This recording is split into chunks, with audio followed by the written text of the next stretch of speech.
identified filmmaker to be included. In November 2022, she stepped into the role of interim CEO at the Trevor Project to help steward the now 500-person organization's transition to its next chapter. Her tenure has seen the prioritization of Trevor's crisis services infrastructure and reach, strengthening DEIB, diversity, equity, inclusion, and belonging initiatives, as well as implementing structural changes to improve employee culture and support, all while supporting the board of directors' search for Trevor's next CEO. As someone who's the CEO of a very baby, small nonprofit that is still like a circus carousel on a good day, I really respect what you're doing with a much larger organization. Okay. Then we have Gina Muñoz. Is that okay? Virginia Muñoz is originally from South Texas and relocated to New York City about 29 years ago. As a member of the LGBT community, she understands, I'll say that again.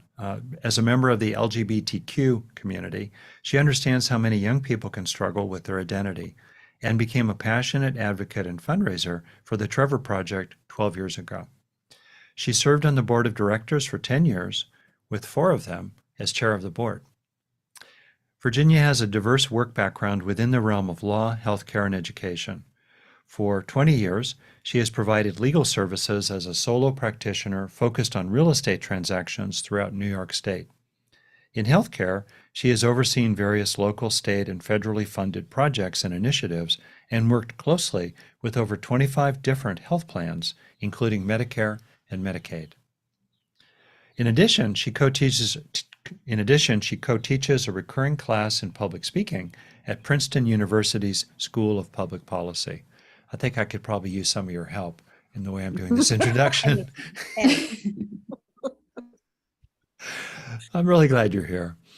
Okay, so my first question really is for you, Peggy, to just kind of start with, briefly, the origin story. What led you to focus on this particular topic from the start? Thank you, Rick. And by the way, I just want to say it's an honor to be here. And it's so impressive what you're helping to further in the world. And God knows we need it. But in terms of my story, the film Trevor started with a snowy night at a little downtown theater at La Mama's Annex. And I saw a one-person show there that was written and performed by Celeste Lacine. And it was a series, as one-person shows are, of sketches. And one of the sketches in the show was a monologue about a young 13-year-old boy named Trevor, who was just having a really challenged time. The character was so wonderful and innocent and enthusiastic, and it was set in 1981, and he loved musical theater, and he loved Diana Ross. And then all of a sudden, just literally overnight, word spreads at school he's gay, and he's immediately shunned. And at a certain point, this sort of wonderfully exuberant, as I said, innocent young child starts to just think that maybe it'd be better if he wasn't around for everyone involved.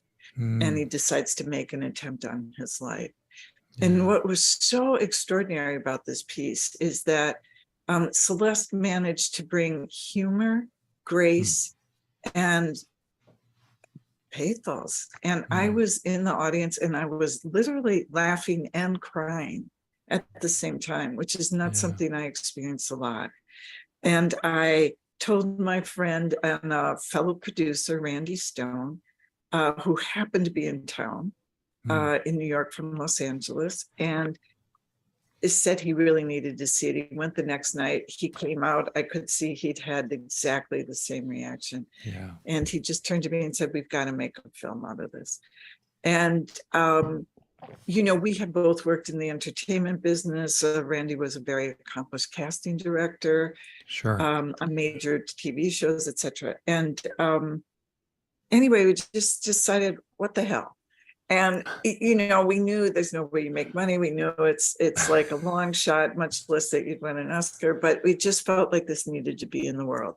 Yeah. I had friends who worked in the educational film arena. I made an alliance with someone, so I knew the film would get out to be used no matter what. And we developed the script with Celeste. And I have to say, honestly, it was in that process that I just saw the film, like shot by shot. And at that point, the underlying needs that you're getting at. And so we made it.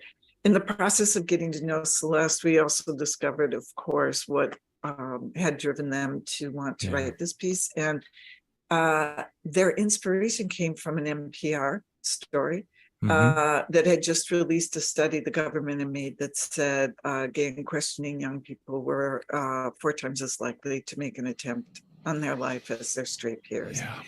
And all of us felt that was just not right. And so we made Trevor. Trevor then goes on to win all these awards, which was, may I just say, very, very exciting. And then we had the chance to be on HBO. Ellen DeGeneres, bless her heart, in 1998 agreed to host it. This was when she was white hot. Knew tons of kids would be watching. And a friend in passing just said to me, all those kids will be watching. It's on HBO Family. You should put up a number for them to call. And it was shocking. I mean, I felt like a bolt of electricity go through me. And I realized afterwards it was fear, because I realized the importance. Some part of me understood the importance of what she was saying. I quickly brushed that off, was like, oh, there must be a number out there. I'll just go find it. I found 2. They were only open on the weekend, and I called both, and there wasn't an answer at either.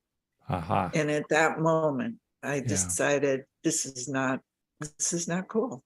I just couldn't imagine moving forward, knowing this need existed and not doing something about it.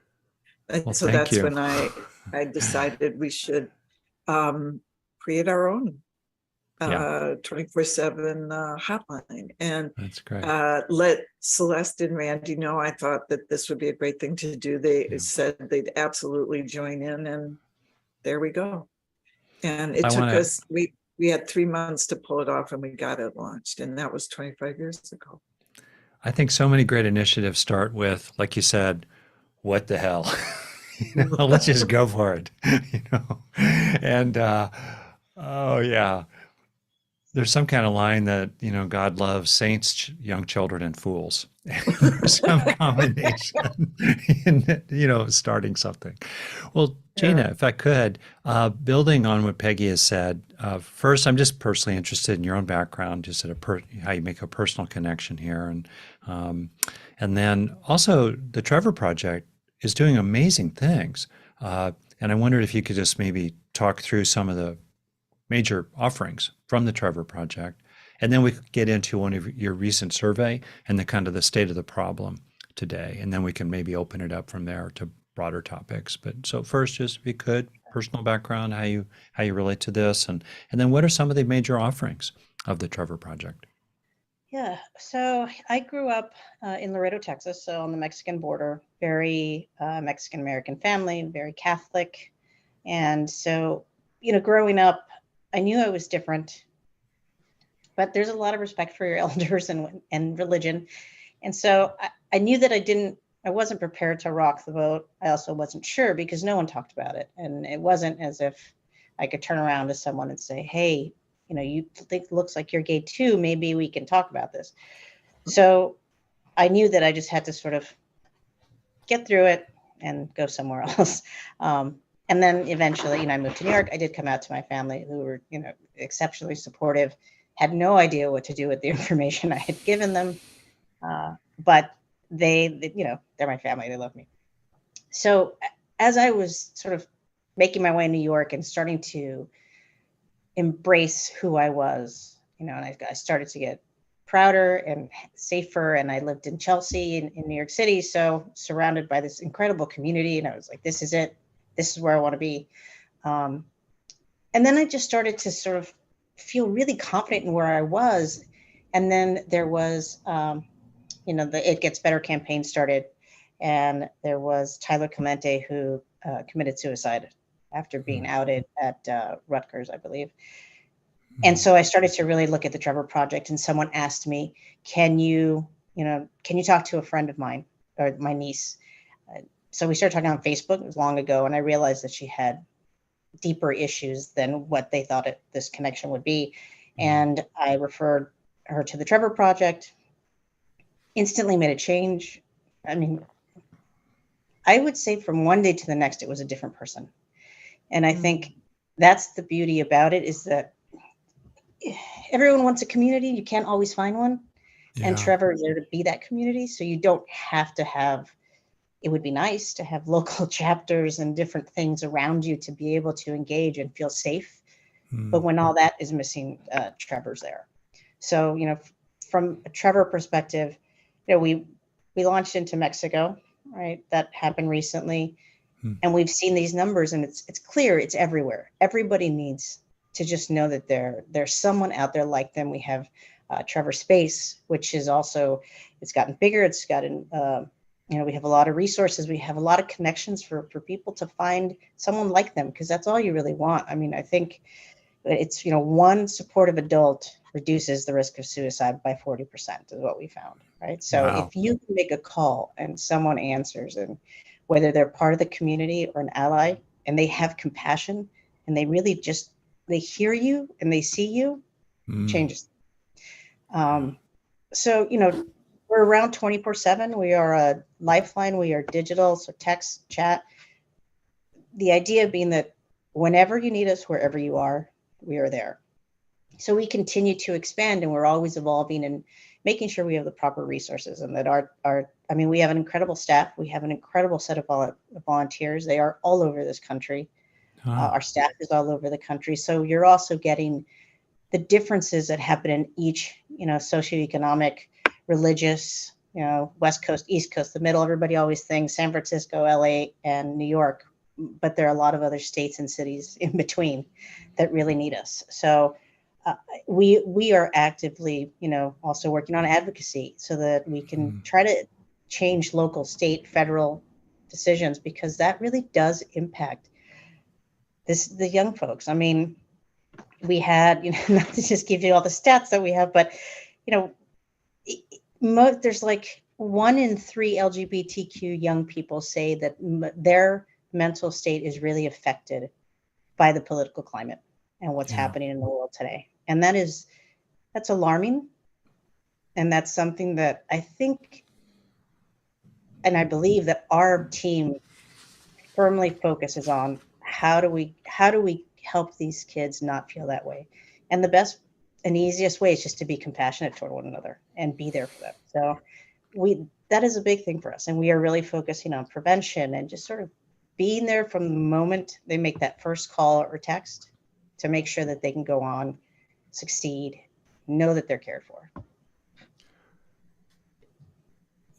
Well, as a human and a parent and someone who's worked with a lot of young people, really, thank you. Well, thank you. Yeah. Yeah. And then if I I could ask, when someone does reach out, who do they get connected with? Who's on the other end of that call or that messaging? Yeah. So our group of crisis service volunteers, crisis employees, supervisors, we've got everyone that you could possibly need, depending on where you are in this your current mental state, right? So when a call or a text or chat comes in, it gets routed to an available person, and that person instantly starts to engage to find out who they are. Not so much, let me tell you my story and see that you can relate, we're friends, but really finding out who that person is. Yeah. And so our staff is a microcosm of the LGBT community. It is also full of allies and people who really just want to treat them like people. Yeah. But when that comes in, they're instantly, it's almost like you met a friend without even trying. Yeah. I think it's also important to know that all of our folks go through a very intensive training. We have quality control. Some folks volunteer and you realize, or they realize in the course of training, they're not quite right for it. It is emotionally draining and taxing work. We also, after having everyone go through training, we assess folks again about, do we feel they're ready to also take on the role? So we're very, or should I say, diligent about the process and about who we allow to come in and provide these services, given the critical nature of the work. Yeah. Just reflecting a bit myself as a clinical psychologist, my entree into counseling was as a hotline counselor at UCLA back in the day as a young whippersnapper, and the realness of it is incredibly intense. As soon as you hear that voice, it's real. You're in the real. You're in the real, and you can feel it as well. I'm sure with chat and text and. Just reflecting as well, there's a saying, you may know it, in developmental psychology, distance in the service of attachment, or another version, fences make for good neighbors. So I'm just imagining as well that just being able to reach out to someone, your privacy is retained. It's a voice on the line, or even the distancing of texting or chatting with text. It too can, in a paradoxical kind of way, I'm asking, I guess, does that space there actually enable a deepening of contact between the person who's reaching out initially and the person on the other side of the conversation? I think that for those of us who grew up without, weren't digital native, it might have at least seemed odd. But the truth is that we found that there are many, many young people who are just more comfortable on text and chat. And we had also in our statistics seen that actually young girls and young women were reached out more via the digital modems versus a lifeline. Yeah. I other think, go ahead. Sorry, Peggy. I was going to say, I just spoke to a volunteer recently, and she was trained on Lifeline. And she was switching over to get training on digital because she said, not only within, she has a young child going through this, but she said she's noticed that there is an increase because, everybody right now wants to point out who the gay person is to attack them, right? So there is a fear of being exposed, and they don't know us, so they don't know what they're getting into at the very beginning. Once they contact us, it's different, but that anonymity is really important. And the other thing I think you'll appreciate is our modality of how we provide support is not giving answers. It's all about, and the whole goal of what we're doing is to empower young people to be able to better understand for themselves how to navigate a crisis. We help model that for them, and we help again sometimes to build that muscle, but we are not directive. We don't tell anyone what they should do.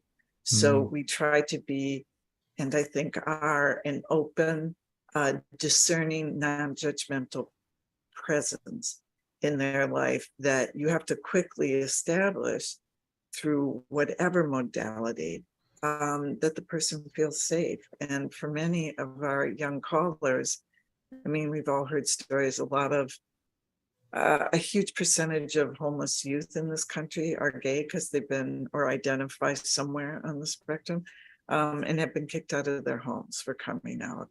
So you have a wide range of experiences of folks who reach out to us. But we are consistent in the care and support we provide them, no matter where and how they're coming to us. It's funny, I think as people pass each other on the street, there's almost like a thought balloon, or as we interact with others in the thought balloon, who am I to you? Will you hurt me? All right. Or will you do, or will I matter to you? And I think as well, the classic structure of relationships from, you may know, Martin Buber has talked about three kinds, I, thou, I, it. It is like people standing side by side in an elevator anonymously or something. But we want to feel like a thou, choose a different word. We want to feel like a person or a being to another, or rather than being an it or let alone a devalued it. And there's something incredibly profound about feeling like a being, a thou to another person. And there's a lot of research on this, as you well know, better than I do, about the impact of just having even a handful of even just one meaningful relationships with another person who accepts you and appreciates you and is available and is supportive, and even in simple ways, is profoundly powerful, actually, what you offer to people. And one last little point about just the evolution of our species in hunter-gatherer bands. Exile was a death sentence. Being kicked out, being left out, being pushed out, it was terrifying. And that's the larger context, biologically even, for some of the issues that you're helping with. Yeah, I often, I've said in the past to people, what they say, what can I do? I said, if you just look at someone and they look like they're down and you smile at them, maybe not in that moment, it won't make a giant difference, but when they sit back and they're like, hey, that person smiled at me for no reason, it means you saw them instead of just looking past them. Yeah.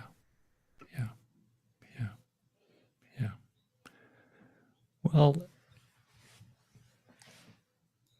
I'm minded, if I could, to ask you about some of the results of a recent survey that you've done, national survey, which is pretty much a description of the problem. And then we can talk more about both at the individual level, what can people do as allies, maybe a parent or a friend or a teacher, with a young person, besides directing them to the Trevor Project, just lessons learned from your experience. And also we could talk about policy as well. So maybe just to contextualize it, I don't know, maybe Gina, perhaps you could talk about some of the headlines that have come in from the survey research. I'll just offer one or two that have struck me right off the top, that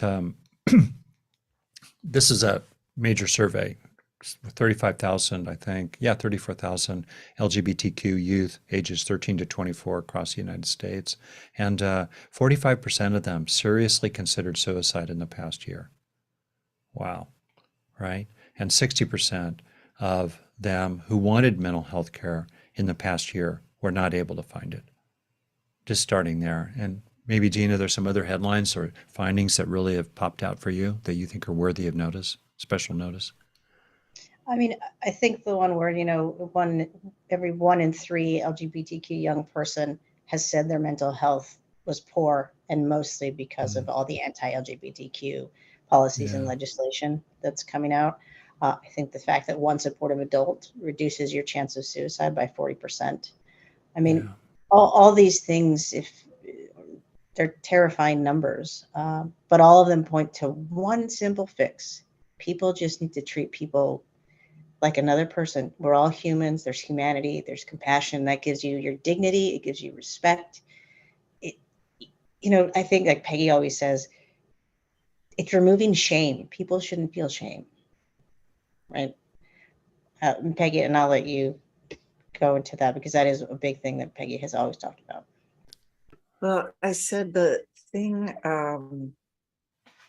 that I recognized when I first saw that piece on stage and about that character is that part of what I was so moved by was that young innocence that is getting beaten down because other people want to shame them just for being who they are. And the experience of shame kills, literally and metaphorically, about what it does to spirit. And I have to say, and I've often said, I don't know how anyone who's lived through their teens doesn't know what shame feels like. And that was the thing that that so touched me. I knew what that felt like, to just that it seems like you cannot show up at school the next day. I mean, I had something that was so silly, but I'm not kidding about the impact it had, which is that I was with, basically the little hangout spot. It happened to be at Woolworths in my tiny hometown. And people were sitting in a booth having French fries and a Coke. And I stopped by to say hello to some of the girls I knew. And one of them mocked me for wearing white socks, which I hadn't gotten the memo that white socks were not cool. And we know when you're a teen, like they were not cool. I was, that simple comment could have devastated me. I really did think I could not show my face again. And I don't, there would be, and we could psychologize a million reasons why that particular comment from that particular person cut me to the quick in the way that it did. But it doesn't matter why. I just knew what it felt like. And that's what I saw in Trevor. And that's what I thought I could bring forward as a director, that's the thing I could make people feel that character was going through. And I also know shame, right? I mean, right, the shame that these kids are facing is amplified because it's not just, like that I'm not cool. It's I'm not cool. I'm a bad person. I don't belong here. There's something wrong with me. And so it's why you end up with these numbers where, 41% that would contemplate, suicide just for being who they are they're just terrifying facts. Big plus one to Gina. And I think that's also what I realized. I thought if I could be made to feel that bad just because of white socks, what if at Sunday, the pulpit's telling me I am aberrant and abhorrent? And then what if ever all the teachers are saying that thing to me over and over? And then and your parents, and everywhere you turn, there is no safe space. That, I think, is what drove me, is that was unacceptable to me. Unacceptable. And it still is from where I stand. So the findings from your survey are just shocking. I'm going to read a couple more. Fewer than 1 in 3 transgender and non-binary youth found their home to be gender affirming. That means that 2 out of 3 didn't. 36% of LGBTQ youth reported that they have been physically threatened or harmed due to either their sexual orientation or gender identity. 73% of LGBTQ youth reported that they have experienced discrimination based on their sexual orientation or gender identity at least once in their lifetime. And if you've experienced it once or have observed somebody else dealing with it, that means it's always possible. So we're talking about these really pernicious external forces on people. It's not that being gay, et cetera, is itself inherently, I thought that was one of the most interesting findings and points you've made. It's not inherently a factor of suicidality. It's the external societal dimensions, both at whether it's from the pulpit or across the dinner table or on the television from politicians in your own country. It's that external toxicity that's really the key issue. Beautifully said. And that's why it is so painful to witness what's going on in our country. Not just painful, but anger inducing. Because basically what you're saying is you are telling kids to go take their lives. I mean, the science shows, like accredited research shows the impact of this kind of vilification of who people are, just for who they are at their core. And it has real consequences. So anyone who is supporting that, you go, I get that this may make you uncomfortable, that maybe you haven't grown up with people who are trans. I think maybe 3 out of 10 people know someone who's trans. I think that will shift over the years, but it's going to take years. It's in the same way that the reason we finally got gay marriage rights passed was because when that movement started to change that law, it's been shared that statistically, again, about 3 in 10 people knew someone was gay. Over the course of the next several years, as more people spoke out and came out in support of that law, all of a sudden it was 7 to 8 people out of 10 knew someone gay. And I think it still is one of the fastest shift in public opinion in US history. Like took like 5 years. I was astounded at how quickly things move. And I think the same is going to be true now for where we're talking about trans and non-binary young people.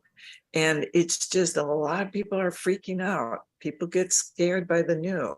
And while my compassionate side wants to understand and not vilify them in the same way that they're vilifying the young people we serve, I will admit that while I try to extend compassion, it still makes me angry. And I have to work very, very hard because my compassion for the young people we serve leads me into, I feel I must fiercely defend their right to be in this world and to be who they are. And I will stand up for them anywhere, any way, anytime that's possible. So as we're on a show about compassion, I think one of my greatest challenges as a person who's really tried to continue to grow and evolve and be self-aware is there are times I cannot get to if feeling compassion, to certain people who are attacking our dearly beloveds. Yeah. And I have to work really hard. And part of what I do is everybody's got their own beliefs, but my version of this is with higher ups. I just go, I want you to take all this anger I have right now. It's all just energy, and try and go use it to help things shift, and that there are, higher powers, go talk to other higher powers, because I can't move out of being really angry sometimes. Yeah. And I have compassion towards myself. I'm not here to get a medal for being perfect, right? I'm not interested in that. And I don't think it's even possible. Yeah. But you were asking and wanting to talk about what other people can do. Yeah. Well, there's lots, starting with what Gina said. Every time you extend a kindness to someone, a stranger on the street, that helps the world change. I think pausing to be more self-reflective, which is, gee, this makes me uncomfortable, to go, well, that's me being uncomfortable. It's not that there's something wrong with someone else. Yeah. You could just ask yourself that question. You could just start with that and owning that you're uncomfortable and your reaction is trying to destroy someone else so you won't be uncomfortable. Yeah. And that's all I would really wish people would take responsibility for their own emotions and their own feelings. Yeah. But the other thing is, lots of folks, God knows we can use financial support. The need is bigger than ever. But there are opportunities for people to be advocates. Go to those local board meetings. There's one thing about who do you vote for, that's also has impact. Yeah. But we need advocates on the local level to show up at those school board meetings and at hearings in their, state and local houses and at town meetings. Well, And thank also you. just And get informed. yeah, Gina, I was wondering, did you have other things also to add? Yeah, I think the biggest one is to be informed, right? People love to read the byline. People love to just, get a clip off the news and then they go with it. But really, it's similar to what Peggy was saying, where ask yourself a question. Why am I afraid of this? What don't I know about it? Let me find out more about it and then really figure out, does it impact my life? I think one of the, there's 1,000 memes, right, in about any topic. And one of the ones that I saw was, the banning drag queens reading stories to kids, right? And someone said, okay, well, when a drag queen, takes out all these kids with To Kill a Mockingbird, then I'll get behind this ban. But why is it that somebody can do it with a gun and we don't get behind that kind of a ban? So I think that, but I do think that all goes back to the same, we're just all humans. Where did our humanity go? And I think we had some great years and it has really started to deteriorate. And that's what makes it hard for these young people to be able to function. I mean, you see them at these rallies, right? And they're out there, they are fighting their school districts. They're fighting their parents. They're fighting politicians. but that doesn't mean they're not fighting themselves inside. Mm-hmm. That doesn't mean that there aren't people at the school the next day that will harass them. It doesn't mean that there aren't parents who will say, I don't want you hanging out with that person anymore. And that they are taking a massive, massive step to be out there and just fighting for what they believe, no matter how they may feel on the inside. I don't think it's that hard for the rest of the world to just sort of say, okay, that's their fight. I don't need to be a negative person. I don't need to attack them for it. It doesn't affect me. I should actually just stand up next to them and just be an ally, right? If you're not in the community, just be an ally. It's not that hard to support another human being. So I think it's being informed that really also needs to be a part of this. Yeah. Well, it's beautifully said. And, I just think about the importance in listening behind the words, seeing the person behind the eyes, seeing the person behind the surface of one kind or another, what's really going on there, and finding what's universal there. The phrase that's used sometimes, common humanity. What's universal? And being available as an individual, which for me has a deeply moral basis to it, to recognize the person process in the other person. I mean, it sounds so kind of fancy, but it really boils down to just respect and empathy, curiosity, and being present, essentially. And yet, when you're on the receiving end of that, it has such consequence. It's so important. The foundation of compassion is empathy. We don't have to like people to have empathy for them. We don't have to approve of them. We don't have to agree with them, blah, blah. We can still have empathy for what it's like to be them. And for all kinds of reasons, including our own pragmatic self-interest, we can have compassion for their suffering, which does not mean we have to agree with them also. And so, just the fundamental capacity that you're advocating for, to recognize the humanness of a young person, right? And to help them recognize, and bring compassion to themselves too, obviously, to thou themselves. Yeah. Yeah. Can I share one other thing that is so simple to do For that's sure. really helpful? Yeah. I was happened to only just notice on screen that I hadn't put my pronouns on, my identifier. I'm like, oh my God, what was I like? Me how either. did I not notice that? Right. Yeah. So I quickly just went in. For all those who may have noticed, I'm sorry, because I did want to say this. That was one of the great things and evolutions of what I've learned. Yeah. If you want folks to know that you're open, accepting, ally, straight, queer, etc., you introduce yourself with your pronouns. And a lot of people are still like, what is the big deal? What is the big deal? Someone I know was just at a social activists conference that's going on. Wonderful, wonderful thing. But there are two things going on. Nobody introduces themselves with their pronouns, which is kind of shocking when you think about it. And that thing, why it's valuable, is without having to say, hey, I'm friendly, I'm an ally, or I'm gay. You're letting whoever is in that circle know it's safe, or that you're a safe person.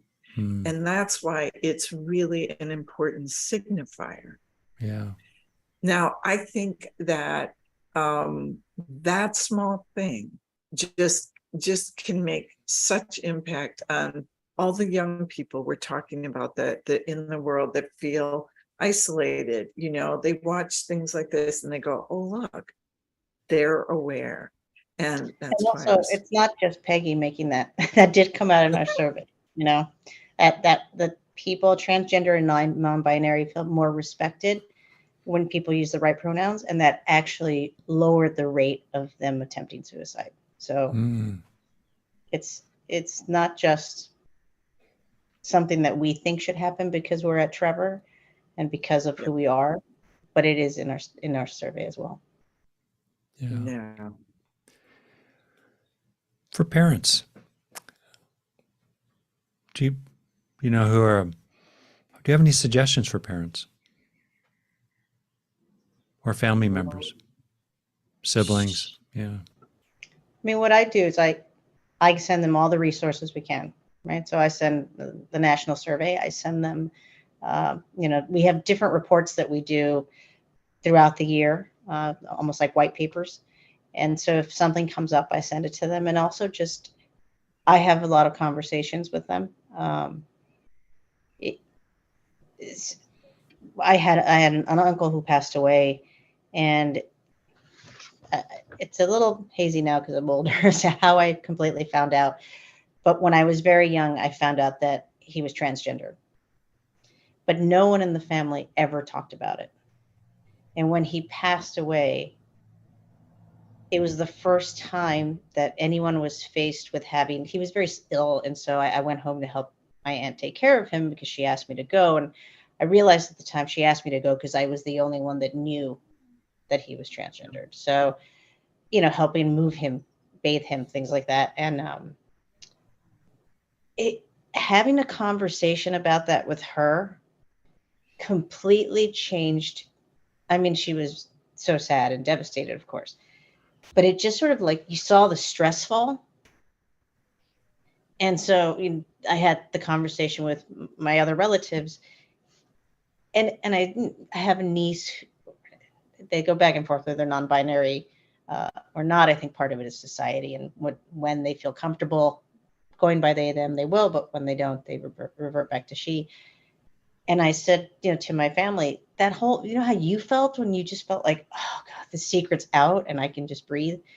Imagine how they would feel if you could just have a conversation and listen. It's not like Peggy said, we're not telling you what to do.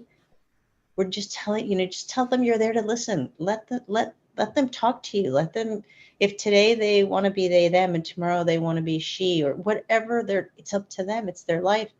Just listen. And I think that that's a big thing that parents can do is just listen and don't try to get ahead of the problem by sort of guessing what a problem is and then giving all your opinions. I think it's really just ask and be supportive. Find out, learn with them, right? I mean, these are kids going through a lot of different things.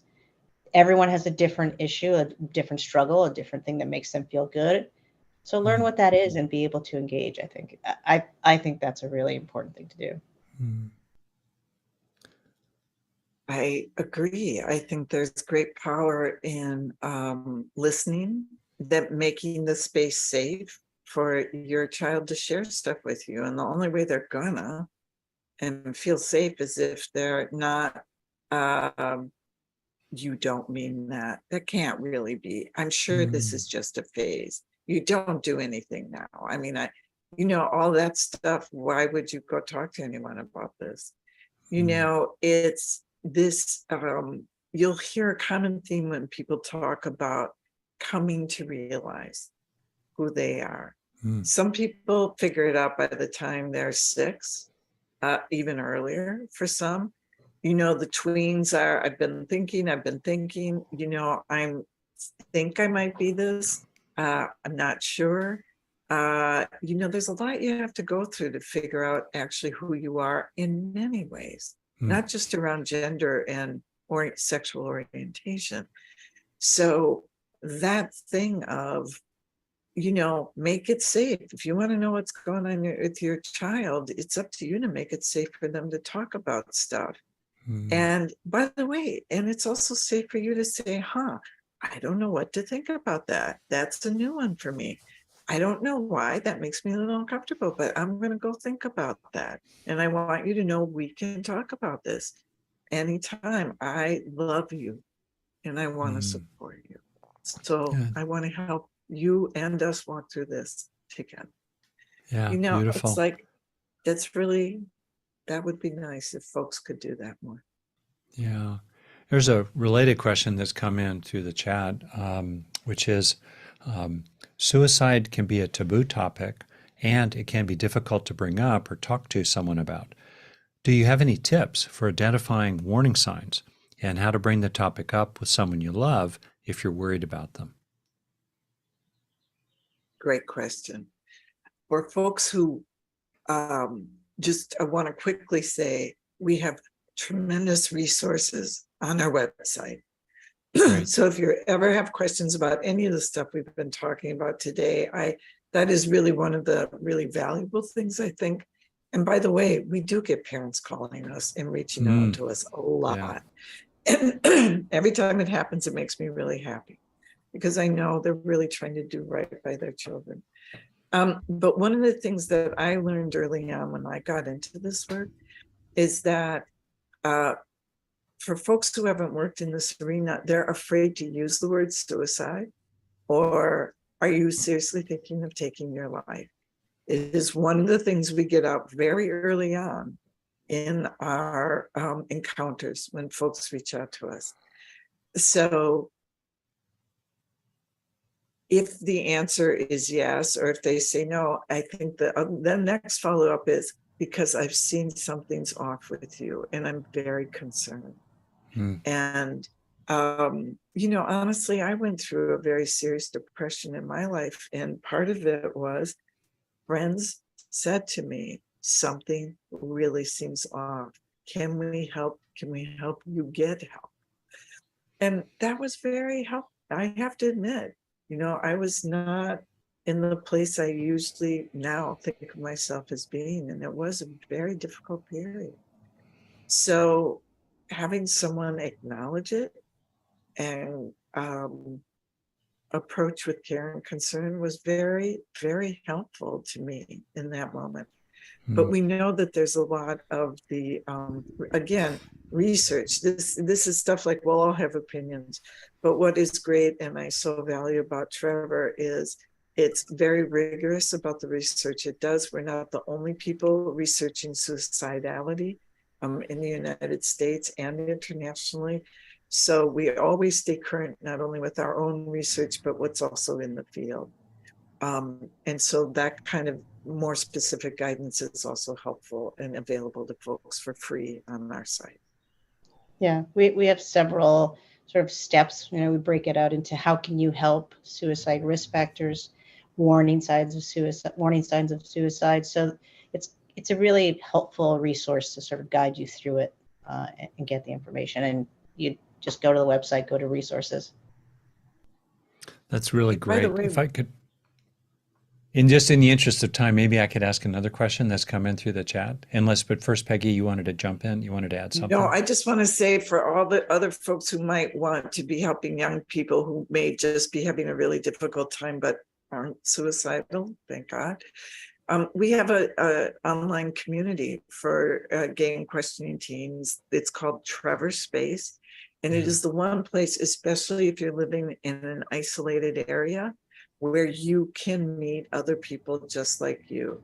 We monitor it. We have identity, verification. We make it. It's highly monitored and moderated so that you're safe. So it's safe. Yeah, it's safe where young people can connect with each other. That's great. Let's see. Question came in from YouTube. Do they have a Trevor campaign or Trevor Project in the UK, Great Britain? Actually, we don't. But what we have done is we have expanded our services into Mexico. So we are now through that portal also helping support people in Latin America as well. In terms of the UK, we are happy to provide support, guidance, best practice services. I have to say, we become,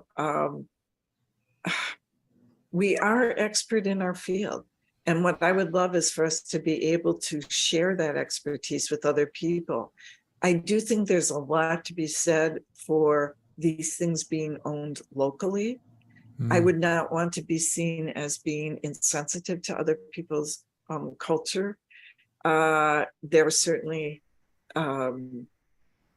there's a lot of laws and different things to go through for every place. So, yes, would we love to save every single youth out there? Absolutely. But there's a lot of, there's red tape, and then as Peggy says, it's the cultural things, right? We wouldn't want to be in a place where we cannot actually fully represent the people that we're trying to help. And that takes some knowledge about the culture of wherever it is we're going. If just We'd love to help hypothetically, empower. Yeah. a young person online in fill in the blank, Germany or uh, South Africa or the Philippines, if they wanted to reach out through chat or other means, would they be able to connect with someone? If they can access our phone number, our call-in, or our text and chat services, all of which again is available online to connect you. Yeah, Yeah, I mean, it's just we are English speaking as a yeah, service, yeah, you know. yeah. But Trevor Space does have a lot of folks from around the world. Okay, yeah. I Okay, think it's that's over good. 100 countries. Yeah. Yeah, wow. Okay, here's another question that came in. I saw the Human Rights Campaign recently issued a national state of emergency, that's national US, I assume, for LGBTQ plus people. Any comment on this and how it's affecting LGBTQ youth? State of emergency or just the state of American? Well, I think in one way, how horrible that they've had to do that. Yeah, Two, it acknowledges the severity and reach of that's this right. issue and problem. Three, I think that it's probably reassuring for the young people being attacked to know Yeah, that someone is recognizing the severity of it and really trying to put the clout that and prominence HRC has behind this and helping yeah, get the word out. But that's an example of how the news affects people, right? mm, Because this is the bills that are going through the state legislatures, right? yeah, And this is the terrible policies that are trying to be enacted everywhere. The young kids are seeing this, and so mm, that leads to part of HRC having to make a statement as a warning that this is really a bad time. And so if you're one of these young kids who sees all these things and it's so bad that an organization has to issue a state of emergency, just imagine the number of young people who are seeing it and being impacted. hmm yeah, it's huge. It actually goes to another question that just came in, just about feelings of helplessness.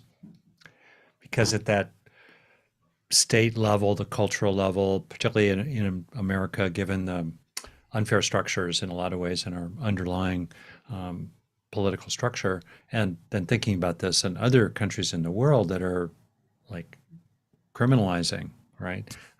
Just being who you are, uh, you can feel helpless about that. And Yeah. so I just wondered if you could have any suggestions. The question put it, any suggestions on feelings of helplessness people experience when seeing the harmful political decisions happening in states in America like Florida, Tennessee, and Texas? So, I think it's a completely understandable response. yeah. And also this horrible thing that comes about with helplessness is often leads to hopeless. Mm, And I always want to go, you need to separate those things out. yeah. As Gina said before, if you feel helpless, just know you're not. Which is you smile at somebody. It can be that simple. It's just start to be kind to the people around you. The other thing you can do, and there are again guidelines to help people, if you witness someone else being bullied Yeah. or attacked, mocked, belittled, there are certain interventions you can do without putting yourself at risk or the other person at risk. It's not having to go stand up and tell people they're being jerks and this and that. It's you can simply engage the person in conversation. You can divert the attention by interrupting and asking the person for direction. There are lots of ways you can intervene. There's also, as I said, there's things about if you want to activate on the local level, there are, I'm sure, are countless opportunities to volunteer with like-minded souls. And I think that this is the core of Trevor is about community, Mm, right? That's what we're trying to tell kids who call us anonymously. You're safe, we're here for you. You may not be feeling it in the circle you're experiencing now, but we want you to know there are people out here that are like you and love you just mm. as you are. I mean, every time I hear that from one of our counselor, I almost cry. I just feel my body relax and how soothing it is. I really believe we start to solve the world's problems by how we choose to interact with each other on a day-to-day level. I really do. I think that moves mountains. So those are some of the things I think about. And it's very, believe me, with what we face day in, day out, it's very easy to become helpless and hopeless. Each day I get up, I make a choice not to. Because I do keep thinking about the kids relying on us. And I feel for myself, I don't have the luxury of that choice. Yeah. And even if nothing else, there's always giving financial support. The truth is the bulk of our support comes from small donors. You know, so people often go, oh, I couldn't give enough. I go, it's our 25-year anniversary. Send in any pledge with 25 in it somewhere. Whether it's $1.25, that's cute. or Yeah. 2,500. I don't care. Just send something in with 25 in it. Yeah. And that would be helpful. But truly practicing compassion. You know, I think what's so hard is why people feel helpless and hopeless is because they have so much compassion and empathy that it can sometimes just immobilize you. Yeah. But there is light. You know, part of our logo is a star. And I always said why that is that, you know, that's our North Star. And we're also that one bright shining light in a dark night. That's what Trevor. Yeah. So That's beautiful. As we're kind of approaching a close here, Gina, I wondered if you had things to add. No, I think, you know, just sort of following what Peggy's saying, you know, I think there are things you can do and you can activate on a local level. You can extend a hand, learn, read up about topics so that if someone has a question, maybe you're comfortable, but they're not, they can ask you, you know, and I think one of the big things is to really, really think about what your interactions may say or do to someone, right? Sometimes you make a joke and it's funny, right? And you don't mean it in a bad way, but you don't know who's listening. So really just being accountable for how you treat people and what you're saying and not making it okay to inadvertently hurt someone's feelings, right? And people like that, you know, they think, well, it's funny. Sure, but we're not comedians and we're not, you know, there's no point in that. Really just be a compassionate person. And, you know, if you can't get involved and you can't, you know, for whatever reason, you can't go out and do stuff on your own, we are always here and we will continue the fight. I mean, we have wonderful donors and different folks who give often, give whenever they can. You know, like Peggy said, $1, whatever, because we just won't give up. I mean, we really won't. And so if you get to a point where you don't know what to do, go to the Trevor Project page, see the resources, because we'll continue to build and add and do what we can because we understand not everybody can do it. Some people don't want to do it and be seen as supporters, but behind the scenes, they do support us. We'll keep doing it. So I think just people need to remember to lead with compassion and do whatever you can to help. Our mantra is onward, upward. And I think we're at that time. That's right. And Gina, I caught that phrase, you know, lead with compassion and do whatever you can. Yeah. Well, I think also too that one of the things that we can do is to take a moral stand inside ourselves. And my own 2 cents is that I think the major political issues in America really are not, they're moral issues, actually. Are people willing to make a fundamental commitment to truth-telling, to factuality? Are people willing to make a fundamental commitment to fairness? You know, rules for me are rules for you, rights for you are also rights for me, and also commitment to compassion. You know, tell the truth, be fair, have compassion. It's the foundation of any kind of healthy social life, of any kind, inside the frame of which we compete with each other, we disagree with each other. But that fundamental position inside oneself, I just think is is where we are at cause. We are not helpless inside the sanctuary of our own minds, as you point out. And then how are we in everyday life, with other people? Can you do the right thing when it's hard? I think that's the moral question often. Yeah, and sometimes doing the right thing is just respecting somebody's opinion and not Yeah. trying to rip them apart for it, right? Just Yeah. respect them. Yeah, that's great. Well, I feel deeply touched. I'm so happy about this. And, in our small way from the Global Compassion Coalition, we're going to magnify this recording out into the world continuously and support it. And I want to thank you myself for all that you do. And through you, just think of the ways you're the tip of the iceberg, I'm sure, of your staff, your volunteers, your donors, your whole community, the people who have helped develop over 25 years. Wow, that's a birthday. What you've got. And definitely I encourage everybody hearing, listening, watching, donate, support, be an ally. And thank you. Thank you so much. Thank you very much for having us. Oh, completely. At the end of the day, too, we're talking about kids, young people, sweet, innocent, vulnerable. We're talking teenagers, young adults, at the beginning of a long journey in their own life, and how much difference we can make at such a young age, leveraged across a whole lifetime, including saving lives directly. I mean, there are people alive today because of you all. Thank you.